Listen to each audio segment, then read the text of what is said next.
খোয়াই জাম্বুরাস্থিত গোরক্ষনাথ মন্দিরে অন্যান্য বছরের ন্যায় এই বছর অনুষ্ঠিত হয়েছে রুদ্র মহাযজ্ঞ ও দীক্ষা প্রদান অনুষ্ঠান।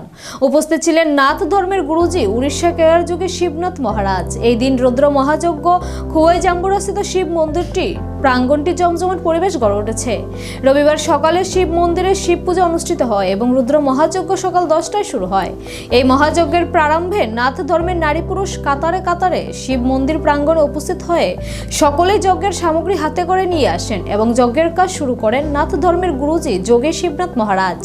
দীক্ষা গ্রহণকারীদের দীক্ষা এবং উপনয়ন প্রদান করেন যোগী শিবনাথ মহারাজ। সর্বশেষে শিব মন্দির প্রাঙ্গণে সকলের জন্য মহাপ্রসাদের ব্যবস্থা করা হয়। খোয়াই জাম্বুরাস্থিত শিব মন্দির যদিও নাথ সম্প্রদায়ের মানুষের মন্দির হয়েও থাকে, কিন্তু বর্তমান সময়ে এই এলাকার এবং খোয়াইয়ের হিন্দু ধর্মপ্রাণ মানুষ এই মন্দিরটি শ্রীবৃদ্ধি করার ক্ষেত্রে এবং শিব মন্দির বিভিন্ন ধর্মীয় অনুষ্ঠানে সকলেই সামিল হন এবং সাহায্য সহযোগিতার হাত বাড়িয়ে দেন।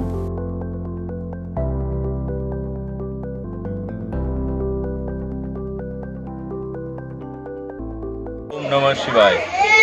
অন্যান্য বছরের মতো এবারও আমরা আয়োজন করেছি রুদ্র মহাযজ্ঞের। আমাদের পরমারাধ্য গুরুদেব শ্রী শিবনাথজি মহারাজ পদার্পণ করেছেন।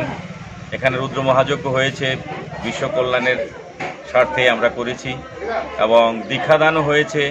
নাথ ধর্মের প্রসারে আমরা সতত প্রচেষ্টা চালিয়ে যাচ্ছি।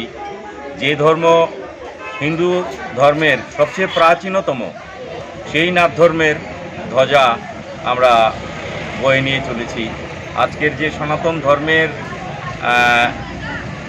একটা অবক্ষয় বা এর উপর একটা আক্রমণাত্মক ব্যবস্থা চারিদিকে চলছে, সে প্রচেষ্টার বিরুদ্ধে আমাদের এই অনুষ্ঠান, আমাদের এই ধর্মীয় আন্দোলন।